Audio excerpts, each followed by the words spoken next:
The following portion of Daytime Tri-Cities is sponsored by SFG Medicare.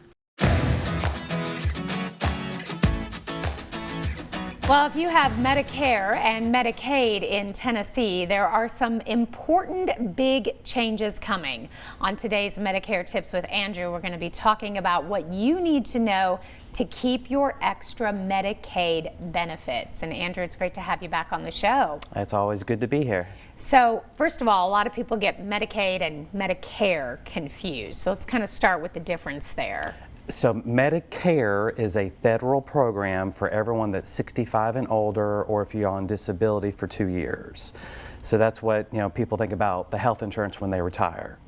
Medicaid differs from state to state, and it's based for people that are below a certain income limit.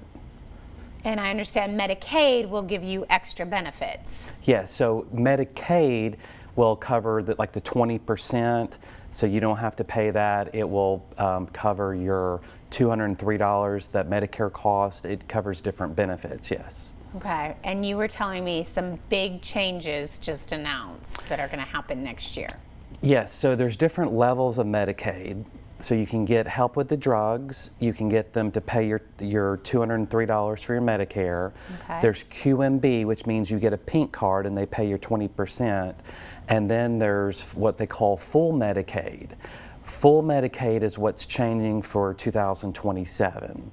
And what's changing is you have to have your extra benefits aligned with what company the state assigns you.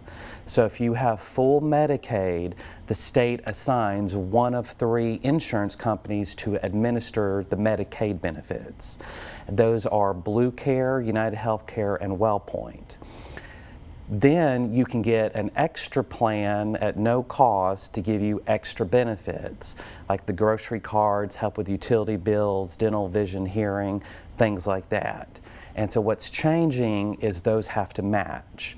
So if the state assigns you, say, Blue Care as your Medicaid, then you have to have Blue Care as your dual plan or as your extra plan. And so right now, do people have multiple? They have different ones? Yes, so a lot of people will have, say, WellPoint as their Medicaid through the state, and then they'll have United Healthcare's dual complete plan, and for their extra benefits.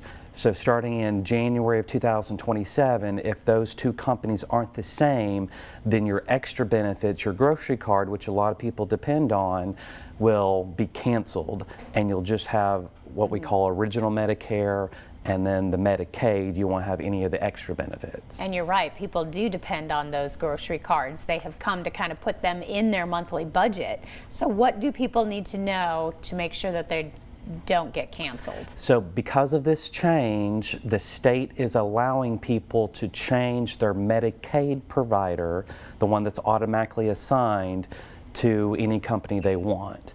And that enrollment period starts from July the 1st through October the 31st.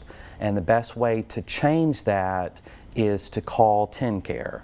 And you would say, I need to change my Medicaid provider or my MCO, and they will change it. So if your extra benefits are, say, through United Healthcare and your Medicaid is through Blue Care, then you would tell them, I want to change from Blue Care to United Healthcare. That way they match. So obviously, a lot of new information coming at people right now, and you wait till the end of the year before you have to do anything. So that's certainly not the case this year. Right, so this is a big change for people that have full Medicaid. Now if they just have QMB and things like that, it doesn't count, so if they get a pink card. But if they have full Medicaid benefits, then they definitely need to be paying attention, and I would be more than happy to answer any questions and help in any way I can. Yeah, because this is a big change. We're going to give everybody your phone number. If you have questions, you can contact him. You can also go to his website, MedicareTipsWithAndrew.com. You can find him on Facebook as well. Important information. Andrew, thank you for joining us. Glad to be here. The preceding portion of Daytime Tri-Cities was sponsored by SFG Medicare.